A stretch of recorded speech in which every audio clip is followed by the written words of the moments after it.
Yes, out this week in our No Matter Where You Turn, a superhero is staring you in the face department. Yes. A new offering, this time from the DC Comics movie machine. This is Justice League.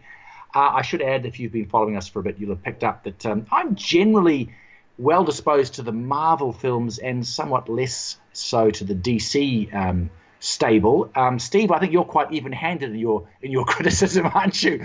Is Justice League a winner for you? Well, I mean, to be absolutely fair, it's only reasonable to point out that I'm not a monstrous fan of the genre in Yes. general. But you remember last time we spoke, I found many positive things to say about Thor Ragnarok. Because that was entertaining. It genuinely Yes. was. Yeah. But I mean, there were two moments, and we'll just get this out of the way from right at the start. Two moments in Justice League, which incidentally involves virtually no justice whatsoever. Yeah. At the very beginning, when you get in the opening titles, it does say a cruel and unusual production. And I'm thinking you really shouldn't have a film review itself like that, quite so bluntly. Okay. So that's how it starts. And there's a moment not long into it where Yeah. a character who we eventually find out is going to be the Flash goes to visit his father. Yes, that's right. In prison. Now, I wrote down, looking at my notes here, because I wrote down a comment that the father said. I'm going to find it now because I thought it was kind of relevant. Oh God, I've lost it. I need. Yeah. That's right. The father says when his son visits him in prison, he says, "Please don't come and see me again. I'm a drag on your life." And again, I'm thinking the film should not review itself like this. That could be a motif for the entire franchise, right there. So, unfortunately, okay. that's how I felt about this. I mean, look, 2 hours of lots of things happened, and then it stopped.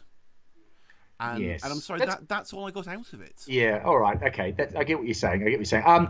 Well, I just posted a review on our website, and you're welcome to go and have a look at that. I guess it depends what you're comparing it to, doesn't it? I thought that two of its predecessors, in particular Suicide Squad that you and I both saw, and Batman versus Superman, were pretty awful, Yes. to put it mildly. They took themselves, or Batman versus Superman took itself way too seriously. Suicide Squad was just...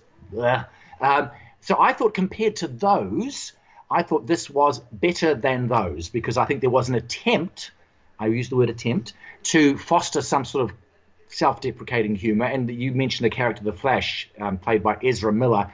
He was probably the closest one who tried to get some light relief going in the film, and the Aquaman character a little less so. But so I thought, yeah, a mark or two better than those two earlier films for me, but still quite a way short, a considerable distance short from Wonder Woman, which seemed to gel quite well. So it's almost not worth mentioning the story, Steve. It seemed to be another rehash of previous sort of invasions from another dimension, with a big bad villain who looked like a bit of a mishmash of all other big bad villains you've seen in other similar films. And the story was almost not that important. It was just a way, an excuse of getting this group of characters together, was it not? Well, yeah, I mean, there was notionally a story, like you say. It's the same old thing of some sort of monsters from a different dimension led by somebody who is non-specifically evil. We don't quite know why he's evil. We just know that he is evil in some. This is Steppenwolf, is his name. Steppenwolf, yes. Yes. I mean, I don't know what happened to. I was a bit of a one-hit wonder, really. You know, Yeah, that's right. After Born to Be Wild, I don't really know what he did, and now we found out. To be fair, Yeah, we know where he went. Yes, Yeah. yes. I mean, Well, it was just yeah. rubbish, basically. Well, I think the thing that where maybe I think the Marvel films have generally done better is that they've been able somehow in the writing or the presentation of these characters, given them a bit of a human edge, or given you a bit of depth to the character. I'm not talking about Oscar-winning stuff here, but they've given you something to latch on to as the audience. And I think they tried to do it a little bit here with using some of the other characters who weren't superheroes. Amy Adams was there again as Lois Lane, and Diane Lane was the Superman's mother. And you just mentioned the father. That's Billy Crudup playing the father of the Flash. And I guess they were there to try and round out these characters a little bit. I guess they went a little bit down that road, but the story was so predictable. There were many flat and plodding parts of the film. I thought the particular Batman just didn't work for me at all. I thought he was extremely flat because he's a very broody sort of a character anyway. He just didn't seem to fit into the idea of a team that's going to be sparking off each other and having a few laughs. That didn't work for me at all very well. No, he did the usual thing of, I'm the Batman. And that's it. That's all he manages. Yeah. And he just plodded along. I mean, the basic. I mean, the film breaks down into two parts, and I don't think this is going to be a massive spoiler because it's in the post and everything. Superman comes back. We always knew he would because he's Superman. So you basically got the first hour is the League's coming together and they're trying to fight Steppenwolf. Yes. And they're trying to get their motor running. I can't help it. You just have to. The moment you call the character Steppenwolf, this is where you're going to get taken. But so they head out on the highway, and they're not doing too well against him. There's a wee bit of a fight, and it ends. Yeah, and that's the end of the first hour. And then in the second hour, they bring Superman out. Superman headbutts Wonder Woman. Yes. Which in itself is just odd. And then they go off and they go to Russia for reasons that are never clearly explained because there's some nonsense about there's 3 MacGuffins, 3 mother boxes, or I remember that. Yes, that's right. You reach the point where he's not even paying attention any longer. It doesn't really matter. There's one that's unaccounted for, and at one point there's something that is, to all intents and purposes, one of these mother boxes that's being used to resurrect Superman in yes Gotham Metropolis, wherever it's called. But then apparently at the same time it's in Russia.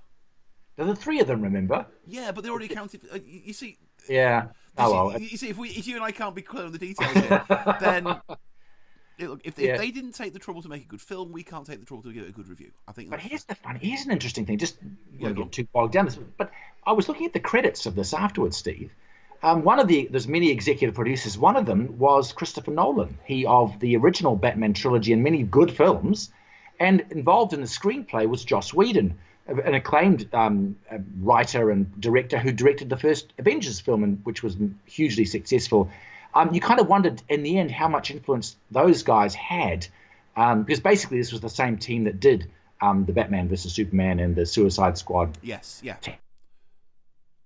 And both of those pretty awful films made hundreds and hundreds of millions of dollars. One suspects this will also make a lot of money, but I would slightly disagree with you. I think it will probably slightly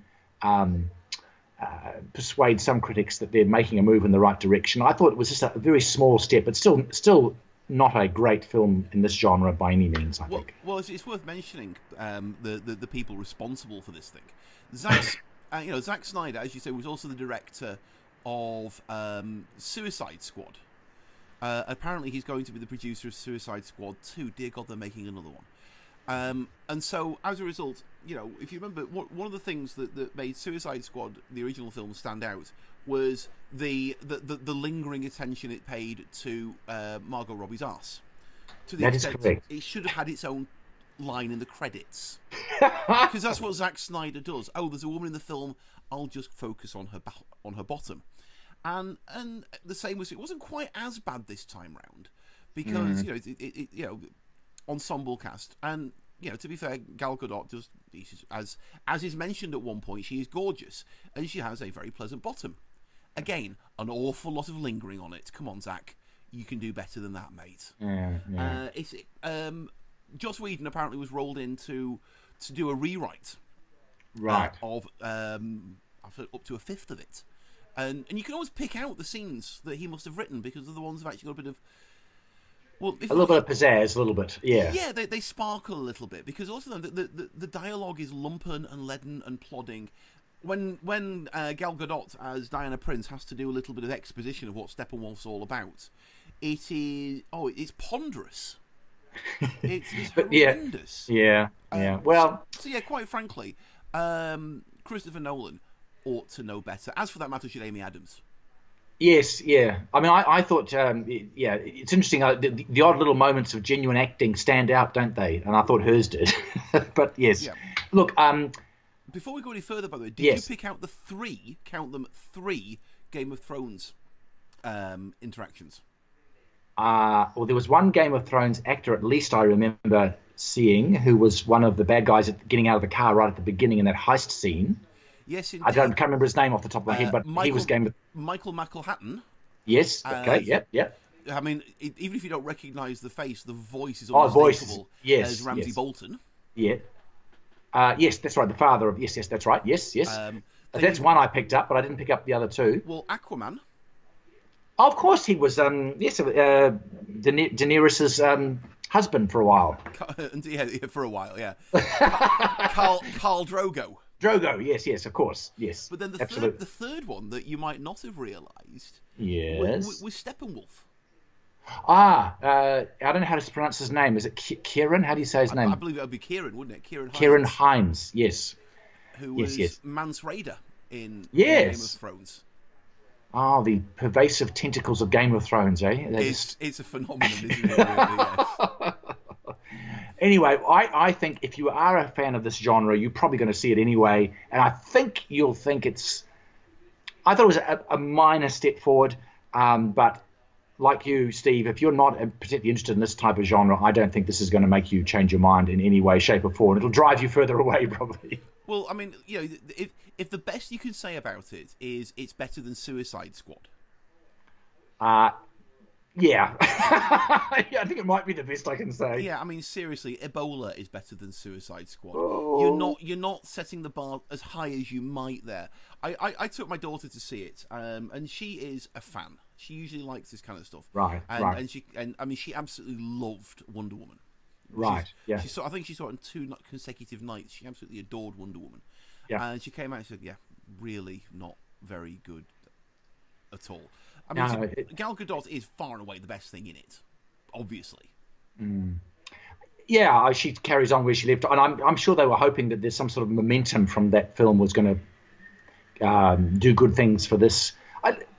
Yeah. Anyway, I think we've dissected this well and truly, and I mean, we could frankly keep on kicking this thing round the block all night because it deserves it, to be honest. I mean, yeah. Again, I'm going to slightly take issue with you, but I can't generally disagree with what you say. However, can I just?